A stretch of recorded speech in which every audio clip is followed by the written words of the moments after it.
Então, ele jamais vai falar, olha, a contratação, eu pedi o fulano, eu quero, sei o quê, eu quero mais 4 jogadores, eu quero... Não vai falar.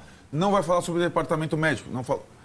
Ontem, quando ele responde sobre o Rigoni, você que pediu o Rigoni, ele fala, não, eu sou o piloto de Fórmula 1, com quem tiver aqui eu vou trabalhar. Evidentemente, 2 jogadores contratados na era Crespo tiveram a indicação e a participação direta do Crespo. Direta, inclusive, ligando para o jogador. Tapia e Rigoni. Tapia, ele conhecia do River, estava encostado no River Plate. O que o Crespo quis com o Tapia? Alguém com saúde para jogar no ataque. Alguém que faça exatamente... Não, se ele fosse um primor tecnicamente, ele era titular do River e não ficava fora da lista de relacionados. Ele não é um primor tecnicamente, mas ele ajuda. E ele é um dos poucos atacantes do São Paulo com menos de 25 anos. Então, que é assim, que não é um cara da base ainda sem rodagem, é um cara que tem rodagem e tem força. E tem experiência em Libertadores Força também. Futebol, exato, força no futebol ajuda muito. Diante das circunstâncias, vai fazer o quê? Vai coringar? Exato. E no fechamento da janela, o Rigoni, que foi com ele um jogador muito importante no São Paulo, para ele era uma oportunidade de ter alguém para o ataque, já que o André Silva tinha se estourado e o São Paulo estava vendendo a base, que seja um atacante que jogue de diversas formas, que é exatamente como o Rigoni joga, né? Então, é evidente, e essa informação, que ele indicou os jogadores. Agora, ele não vai ficar assim, porque senão fica o jogador do Crespo, Rigoni. O Tapia é o jogador do Crespo. Agora, passou por ele, pelas indicações dele, essas 2 contratações passaram com aquele limite que o São Paulo tinha. O São Paulo não tinha dinheiro para investir nos 2, né? E só conseguiu trazê-los por empréstimo. O Rigoni com um contrato de produtividade, que é difícil que ele cumpra, né? Porque ele tem que jogar 12 partidas até o final do ano. Não faltam muitas partidas para acabar o ano. Mas o Rigoni, assim, contra a LDU, na minha opinião, vai ser um ou outro. Porque o Dineno, o Luciano vai jogar. Porque o Dineno é um jogador muito específico. É um jogador que na área é perigoso, sabe finalizar, mas ele é um jogador de área. Se você estiver tomando pressão da LDU, então, ele não vai te ajudar. Ele não tem contra-ataque, ele não tem a velocidade, ele tem presença de área. Quando o São Paulo faz 1-0, gol dele, gol de 3 pontos, com 5 minutos, a utilidade no jogo praticamente acaba. Ele ficou defendendo a bola aérea do Botafogo, porque ele não tinha velocidade. E o Crespo fez certo, ao manter o Tapia e tirar o Dineno. Aí quando ele coloca Tapia e Rigoni, a defesa do Botafogo fica no mano a mano várias vezes. O São Paulo teve várias chances, com Tapia, com Rigoni. Olha com Tapia, olha com Rigoni. E acho que ele foi bem, enquanto o Botafogo é um desperdício de bons jogadores. Vocês imaginam, o torcedor do São Paulo hoje, ele prefere quem? O River ou o Palmeiras na semifinal? Você tem ideia? Eu acho que o torcedor do São Paulo, sinceramente, morre de medo da LDU. Assim como era o Atlético Nacional. Porque não é o time... Não, mas se puder escolher, passou e tal. River, eu prefiro o River. Bom, eu falo como torcedor do São Paulo, eu prefiro pegar o River. Porque o São Paulo, os times brasileiros e outros times brasileiros encaram o São Paulo, sobretudo no Morumbi, de maneira mais natural. Os de fora não encaram. Então, só estou perguntando. Se o São Paulo passar e for o River, tem várias coisas aí também que as pessoas não... Tem o Crespo, que era do River. Eu sei, mas, enfim... Tem o Crespo, que era do River, tem o Enzo Dias, que é do River, tem o Tapia, que é do River. Que, aliás, não deve jogar, né? Talvez não possa jogar. Então, tem um monte de coisa aí, né? Então, tem essa circunstância também, né? É um clube especial para o técnico do São Paulo. É o clube no qual ele fez grande parte da sua carreira. Tem esses componentes também e tudo mais, né? Mas eu acho que, eu vejo o São Paulo... Eu acho que o São Paulo passar da LDU, ele fica numa situação... confortável para o que ele tem na temporada. Confortável no seguinte sentido, cara, nem era pra estar aqui. Chegamos na semifinal da Libertadores. Até por isso que se você enfrentar o River, você vai perder do River, tudo bem. Quando você perde o Palmeiras, você está perdendo para um rival local. Sim, machuca mais, né? Muitas coisas. Pausa de 5 segundos para pedir a sua ajuda ao nosso canal com o seu like e se inscrever se ainda não for um inscrito. Aliás, a guerra entre fãs e haters do Zubeldia acontece até hoje. Até hoje. É um negócio meio bizarro. Porque você vê na internet, você não imagina alguém discutindo futebol assim, né? Não, exato. Um cara manda, o Zubeldia não usava base. E outro, porque a sua mãe é um negócio meio louco, cara. Sim, exatamente. Os caras se encarando tete a tete não chegam a esse porque nível. Você chega numa mesa de bar e fala, pô, eu gostava do Zubeldia. O que o cara vai responder? Fica um papo saudável. Ah, cara, nunca curti muito não, mas, pô, vem mais uma rodada aí. Mas tipo esse fato do Zubeldia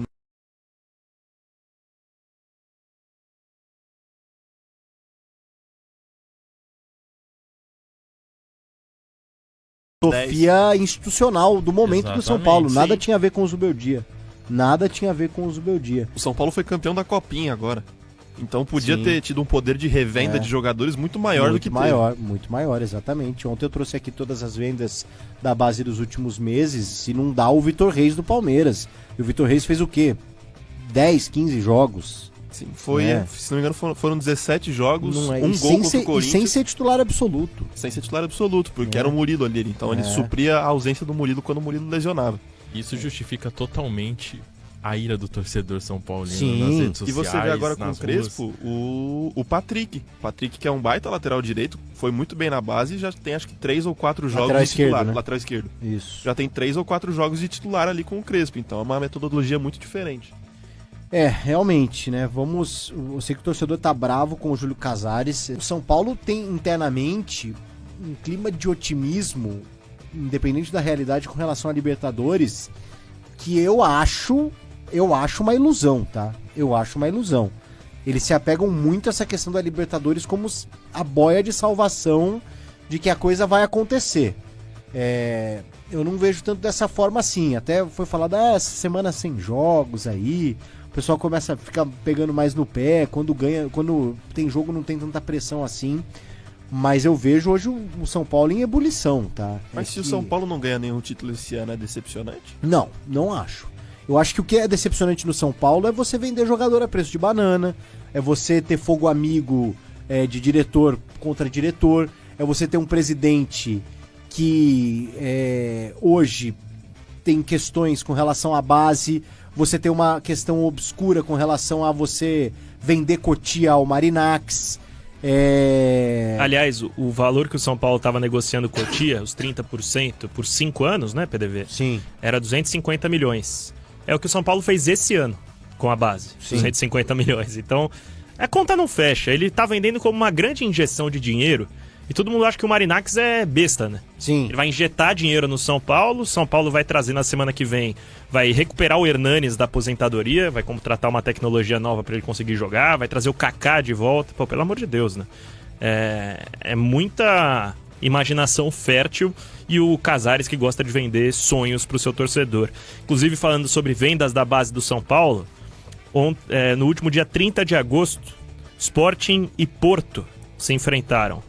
2-1 Porto, gol de William Gomes, vendido por 9 milhões? 12. Isso, 9. 9 milhões 9. de euros. O Moreira tá no Porto também. Tá, né? o Moreira já foi numa situação envolvendo o Wendel, tá emprestado, pode voltar, mas acho que tem uma taxa de compra muito baixa também. Muito baixa. No final das contas, o São Paulo trocou um lateral de 18 anos reserva por um lateral de 30 reserva. Sim. Que ganha 10 vezes mais do que o de 18. É verdade. Mais de 10 exatamente. vezes mais, né? O Wendel tem um salário alto. É que o Moreira é direita, não é? E o Wendel é esquerda. Isso. É isso. Exatamente. Mas o Moreira já jogou pelo lado esquerdo no Já. São Paulo também. Já. O Moreira teve uma questão com o Zubeldia na época, que ele, em algum jogo, ele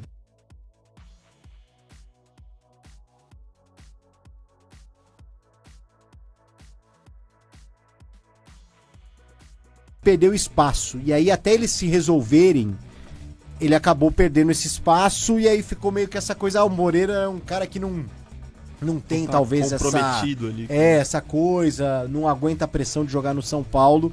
Então isso acabou jogando contra o Moreira. Mas eu acho que é uma situação que poderia ter sido conduzida de uma forma melhor. E dentro disso também, dessa pergunta que o Bueno fez, o ano do São Paulo é decepcionante por terminar sem títulos, caso termine? Eu acho que não. Eu acho que o ano do São Paulo é decepcionante porque a vida política do São Paulo hoje, ela é uma bagunça. E você vê, por exemplo, a figura do Baby, né, ele não é mais o presidente da Independente, mas ele tem uma influência gigantesca E o Pretzel trouxe aqui na semana passada a situação dos ingressos que são repassados às organizadas do São Paulo antes de serem comercializados para o sócio torcedor. E aí, diante de todas essas questões que vieram à tona nos últimos dias de venda de jogadores da base, essa bagunça nos bastidores, a torcida do São Paulo começou a cobrar um posicionamento do Baby. E aí, o próprio Baby fez um post de ontem para hoje, dizendo, onde está o Baby, né? Que era a pergunta da torcida do São Paulo. E, cara, é um post que mostra como o ego move essas figuras políticas do São Paulo. Se o Júlio Casares, presidente do São Paulo, muita gente vê como uma figura ególatra, né? Ele fura a própria comunicação do clube para anunciar um reforço. Ele tem essa questão das redes sociais.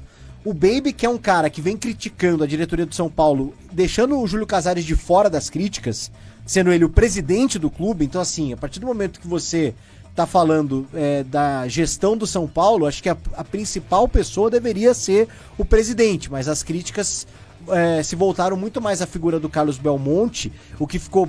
E é um possível presidente que é um possível presidente que ficou comprovado que existe um movimento de queimar o Belmonte hoje no São Paulo a partir do momento que o diretor de comunicação do São Paulo vaza uma mensagem no grupo dizendo: vou vazar para a imprensa de que o Belmonte queria emprestar o Henrique Carmo de graça. Quer dizer que existe uma movimentação hoje para queimar o cara no São Paulo. E o que é curioso é que esse profissional de comunicação é funcionário do São Paulo e não do Casares. Ele é diretor de comunicação. Então, funcionário do clube. Ele é estatutário. Ano que vem ele é estatutário. Ele é estatutário. Ele é estatutário. Ano que vem, não, é mais um ano, tem mais... É triênio, foi no ano, tem mais... até o final de 26. Então assume em 27. Isso mesmo. E aí, o Baby... E aí o Pretzel trouxe essa questão aqui na semana passada sobre os ingressos que ficam nas mãos das organizadas enquanto o sócio-torcedor se mata, às vezes, para conseguir um jogo como a LDU e paga caro. E aí, cara, o Baby fez um post, assim, como se ele se colocasse como um representante da torcida do São Paulo, como se ele fosse o cara que representasse a torcida do São Paulo. Ele disse o seguinte, o Baby está nas arquibancadas de todo o continente. Quem dera mais São Paulinos como nós também estivessem. E sem argumento que a organizada não trabalha, não estuda. Porque quando assistimos 3 mil gringos do Brasil toda vez, percebemos como só independente, outras organizadas e alguns poucos seguem o São Paulo FC. O Baby, olha só, frase do Baby, e ele fala em terceira pessoa. O Baby tá segurando o São Paulo Futebol Clube há anos.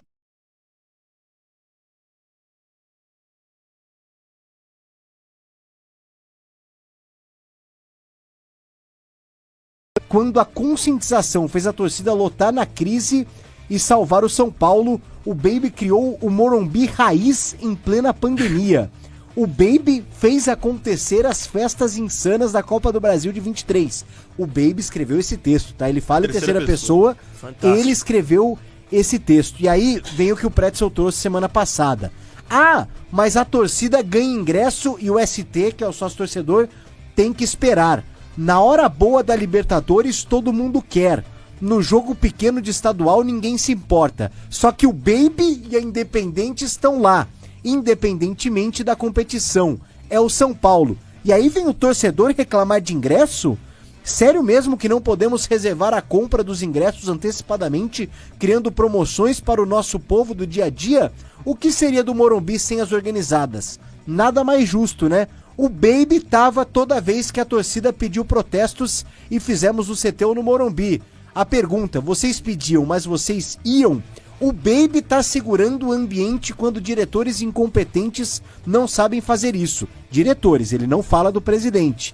Foi desse jeito que em reunião no CT o time reagiu e saiu do Z4 do Brasileiro. Olho no olho, sem diretoria. Leonardo, enfim, sempre em terceira pessoa. Ali, o plano de torcedor é justamente para isso, você pagar um valor a mais para ter ingresso antecipado. Você querendo ou não, você paga esse dinheiro vai pro clube de alguma forma. Então não faz sentido ele querer o ingresso antecipado se tem um plano que fala, se você pagar X reais, você vai ter o ingresso antecipado antes de todo mundo. Sim. Se ele quer ter o ingresso antecipado antes de todo mundo, ele pague o plano que o clube forneça também. Eu tenho uma opinião minha particular sobre torcidas organizadas, e é uma opinião que tem uma questão de que eu sei que tem coisas importantes, mas eu sei que tem acontece nos últimos bons anos um total, né, uma mudança de rota. É um desvio do futebol. Um desvio, exatamente. E os caras hoje, eles As não posições torcem de comando, eles você não disse. torcem mais pro time, eles torcem pra torcida organizada. É meio que essa coisa do, né, e essa coisa... É quando ele tá no estádio, ele não tá no estádio com o emblema do time dele, ele tá no estádio com o emblema da torcida dele. Mas assim, eu não gosto de generalizar quando você fala de violência e coloca só na conta disso. Eu tenho algumas questões também.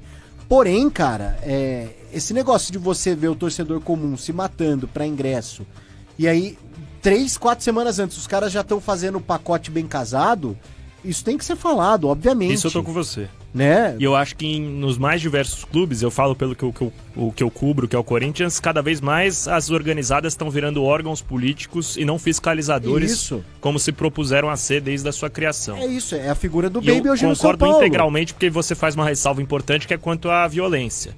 Não é justo você sintetizar as organizadas a violência nos estádios, que muitas vezes parte da própria polícia. E quem já foi em jogo como visitante sabe exatamente do que eu estou falando. A violência ela é fruto do mau trabalho policial nesses casos. Então eu concordo integralmente com você, do Vale. Enfim, dentro desse texto, o Baby ele se diz responsável por 22 milhões de São Paulinos. Se não fosse ele, não tinha torcedor no estádio. Assim, é uma coisa de louco. E esse posicionamento é um posicionamento que poderia vir do Casares. Uma consistência muito bacana, né? Eu acho que isso é muito trabalho também do técnico Hernan Crespo, porque o Rodriguinho já estava há bastante tempo no São Paulo e não jogava nem sombra do que vem jogando hoje. Então, dá para atribuir, sim, essa evolução, essa constante do Rodriguinho com o técnico Hernan Crespo. Acho que fica cada vez mais importante e cada vez mais interessante toda essa situação do Rodriguinho no São Paulo, uma vez que hoje eu tô confortável de ver o Rodriguinho contra a LDU. Não é do nível do Lucas e do Oscar, claro que não, mas digamos que o Crespo entre com o Rodriguinho no jogo. Saia jogando com o Rodriguinho, não me incomoda. O Rodriguinho não está destruindo toda a partida, mas está jogando bem. Contra o próprio Botafogo, que eu achei que ele nem foi tão bem, ele não é aquele cara. Ele é um cara perigoso, ele é um cara que ele tá sempre ali ativando os atacantes, ele é um cara que ele tá sempre em movimentação, ele é um cara bom de bola, é um cara que passou a ser peça importante pro elenco de São Paulo. Isso é uma coisa muito fantástica, isso é uma coisa muito legal, a gente não dá pra tratar isso com uma certa normalidade, porque não é. E eu já vejo, e aí fica claro, né? Fica claro. O termômetro da torcida geralmente não erra, né? O termômetro da torcida não erra. Quando tem uma torcida falando que um cara é muito ruim, ou que um cara é bom, ou que um técnico é bom, geralmente é verdade. E agora eu já vejo muitos torcedores falando: Didico, o Oscar vai ter que penar para tomar a posição do Rodriguinho, o Oscar vai ter que voltar jogando muito para tomar a posição do Rodriguinho. Isso, na verdade, é uma coisa que nós não sabemos o que vai acontecer, né? É claro, o Oscar é um jogador muito maior, né? Com muito mais técnico, né? Com muito mais carreira, muito mais história. Mas isso, nada é uma coisa muito boa pra nós, porque nós estamos falando de... vai ter que jogar muito pra tirar a posição do Rodriguinho. Ou seja, a torcida está super satisfeita com o desempenho e a evolução que o Rodriguinho vem mostrando aqui. Então, pra nós é confortável, né? Nós estamos falando de jogadores bons tecnicamente e que vão brigar, né? Brigar no bom sentido, pra ver quem vai desempenhar, quem vai jogar mais, quem vai merecer essa titularidade em algum determinado momento. Galera, a zaga e sistema defensivo do São Paulo cada vez mais impressionante, né? Nós temos ali, é muito claro isso, né? Fica muito claro isso, mas, por exemplo, o Sabino, pra mim, talvez seja o pior jogador da zaga. Pior quando a gente olha o papel, quando o que nós já estamos acostumados a ver do Alan Franco, do Arboleda, do Ferrarese e agora até mesmo do Tolói. Quando nós estamos acostumados a ver esses caras ou falar da carreira do Tolói lá fora, é bem fácil e bem prático falar que o Sabino é o pior. Mas o Sabino tá jogando muito bem também. Sabino, ele é uma grata, já não é mais surpresa, né? Mas naquele momento que chegou, foi uma grata surpresa pro São Paulo e foi um dos melhores contra o zagueiro, né? Se não foi o melhor, foi um dos melhores contra o Botafogo, por exemplo. Então, neste momento, nós conseguimos elogiar muito nosso meio de campo, nossas laterais, e principalmente nossa zaga e nosso sistema defensivo. Cruzeiro, perdemos para o Cruzeiro, mas foi um jogo que todo mundo falou, São Paulo deu azar, São Paulo poderia ter jogo, foi uma derrota que nós não saímos insatisfeitos com a partida do São Paulo. Olha que coisa assustadora e boa que nós estamos falando aqui, né? Contra o Cruzeiro foi isso, foi sorte aquele gol. Isso acontece no futebol, mas nós saímos satisfeitos com o desempenho, com o resultado obviamente não, mas com o desempenho do time. Fluminense, Corinthians, Atlético Mineiro, Botafogo não deu nem graça, taticamente falando. Por mais que esses placares não foram tão elásticos, ficou claro a segurança que esse time do Crespo defensivamente do São Paulo passa, né? O quanto o São Paulo consegue destruir taticamente o time adversário. Então isso é muito bacana. E aí tivemos a estreia do Tolói, né? Uma estreia boa. Tolói em alguns momentos ali meio estabanadão, né? Bem típico do Tolói, mas uma estreia interessante. E é difícil o cara jogar muito bem no primeiro jogo. Tem uma certa adaptação. Então a estreia do Tolói também dá pra ver com bons olhos, né? Então nós temos um time muito forte na zaga. Tolói, Arboleda, Ferrarese, Sabine e Alan Franco.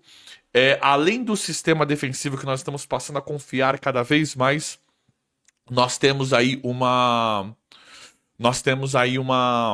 zagueiros muito bons que estão preparados e prontos para jogar, né? Galera, Ferreirinha, pulei o Ferreirinha aqui no vídeo, era pra falar Ferreirinha depois do Rodriguinho. Ferreirinha não jogou, né? Dá pra entender que ele vai jogar contra a LDU, dá pra perceber que foi uma medida talvez preventiva, né? Meio que poupar o Ferreirinha pra partida contra a LDU. E eu vi muitos torcedores também falando, se o Ferreirinha tivesse jogado era 2, 3. E pode ser, né? O Tapia fez gol, o Rigoni, anulados, né? Anulados não. Tapia fez gol anulado, o Rigoni quase fez um golaço na trave, né? O Tapia fez um golaço anulado. E isso só mostra o quão é bom o ataque do São Paulo, né? O Ferreirinha talvez, com todo mundo à disposição, talvez nem seja titular. Vamos pensar E o Ferreirinha, ele é um jogador que tem qualidade, muita qualidade para ser titular desse time.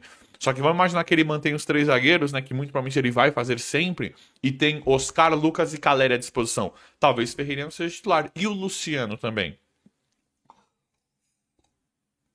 Então, é uma composição de ataque muito forte. E que eu tenho que dar o braço a torcer para alguns torcedores que falaram: se o Ferreirinha tivesse em campo, poderia ter sido mais. E é verdade. E aí nós vemos a questão do Daverson, né? Que acabamos de passar por uma janela de transferência esquisitíssima do São Paulo, mas que trouxe, né, o Mailton, o Tolói, o Rigoni, e até ontem, né, até então procura, e ainda pode chegar um centroavante livre no mercado, mas um tempo atrás se falavam do Daverson.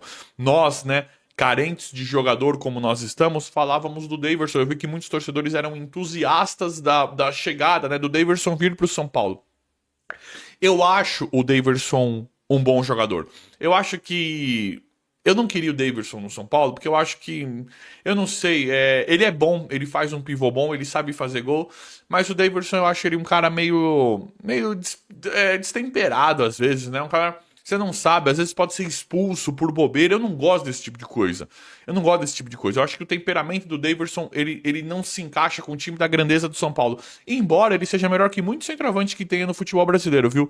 Mas eu acho que o temperamento dele de você colocar um cara e não saber o que ele vai fazer no campo, eu acho que isso não faz parte da grandeza do São Paulo. Eu acho que é muito mais por isso que eu não queria o Daverson. E aí tá aí o Dineno. Eu falei pra vocês, gente, o Dineno, ele não é um cara... Eu não gosto de chegar e falar, avisei, tá vendo? Não é isso. A gente sabe de futebol todo mundo igual. Não tem isso. Isso é idiotice. Vocês sabem igual a mim. Isso é idiotice. Só que eu falei pra vocês, galera, o Dineno não é a solução. Não é contratamos o Dineno chegou, dá pra colocar ele tranquilamente como titular do São Paulo e já era. Fecha o olho e vamos dormir. Não é isso. Não é isso. Mas o Dineno, ele poderia fazer exatamente o que ele fez nesse jogo contra o Botafogo. O Dineno não fez uma boa partida contra o Botafogo. Um jogo estranho. Tem hora que ele parece ser um cara muito lento, né? Mas tudo bem, é a característica dele, ele é um centroavante de área. Parece ser muito lento, só que olha que coisa interessante. Sem Caleri, sem André Silva, sem Rian, o André eu também não gosto muito, mas sem os principais aí, sem o Caleri, sem o Rian, sem o Luciano, o Dineno ele entrou e fez um gol. Eu acho interessante ter um cara assim no elenco. Ele é um cara que não é dos melhores, mas ele é um cara que fez o que tinha que fazer. A bola pingou ali na área, ele guardou o gol, ele fez o gol, mostrou oportunismo, mostrou ser finalizador. Isso eu acho legal. Eu acho que o Dineno ele tá aí pra isso. Obviamente um jogador de menor expressão, obviamente um cara que não é pra nível do São Paulo ser centroavante da Libertadores, mas fez o que ele tinha que fazer. Foi isso que eu falei. Eu falei, gente, o Dineno eu não acho que ele vai ser tão horroroso como estão falando aí. É um cara que não é pra ser titular, mas olha aí, ó, numa medida de o São Paulo entrou com o Botafogo e tá jogando demais com o Crespo. Mas o São Paulo eu tenho certeza que o São Paulo tava muito mais preocupado poupando e guardando jogadores pra Libertadores. Aí você coloca um cara igual o Dineno, que é um terceiro, quarto reserva, o cara entra e faz um gol e dá a vitória. Óbvio que teve todo um contexto, mas ele foi peça importante para a vitória do São Paulo. Ele foi o cara que fez o gol. Isso eu acho legal. Eu acho que é assim que tem que usar o Dineno. E aí é a forma, né? Aí o ponto de novo pro Crespo, porque o Crespo aparentemente não gosta de centroavantes igual o Dineno. Não é que ele não gosta, ele prefere trabalhar com centroavantes, atacantes mais rápidos, que deem mais atividade pro ataque. E aí nós temos o Rigoni, que fez uma estreia pra mim muito, muito bacana. Infelizmente seria muito emocionante também. O Dineno foi emocionante o gol, mas o gol do Rigoni seria mais emocionante ainda. Não mais emocionante, mas seria emocionante também, porque o Rigoni pra mim entrou de uma forma muito confortável. Rigoni vem como um cara muito mais... volta como um cara muito mais sênior pro São Paulo. Chegou já encaixado no time. Eu achei muito bacana.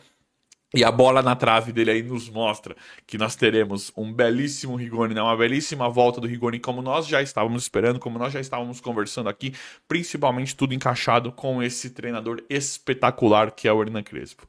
Mas é isso ou não é, galera? Vamos ver como é que vai ficar tudo. A novela entre Marcos Leonardo e o Al-Hilal segue a todo vapor. O atacante segue vinculado à equipe que, além de barrar seu empréstimo ao tricolor, negou propostas do mercado interno.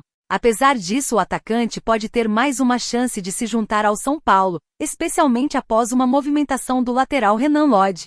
Isso porque o defensor com passagem pela seleção brasileira viveu uma situação parecida com a de Marcos Leonardo na equipe saudita. Lodge ficou fora dos planos do clube devido ao limite de estrangeiros no campeonato nacional e, assim como o centroavante, não teve sua saída facilitada durante a janela de transferências. Entretanto, o lateral esquerdo recorreu a vias legais e conseguiu sua rescisão contratual de forma unilateral, no entendimento do jogador e de seus advogados. Sua exclusão do grupo de atletas inscritos no campeonato nacional configura como uma privação de seu direito de exercer sua profissão. O mesmo argumento que a defesa de Marcos Leonardo avalia utilizar para conseguir uma rescisão. Como podemos ver, ainda que remota, há uma possibilidade e Marcos Leonardo reforçar o São Paulo. Essa ideia irá ganhar força em caso de classificação do tricolor para as quartas de final da Libertadores. E aí, torcedor, diante dos novos acontecimentos, você ainda acredita que Marcos Leonardo possa reforçar o tricolor nas próximas semanas? Deixe a sua opinião nos comentários.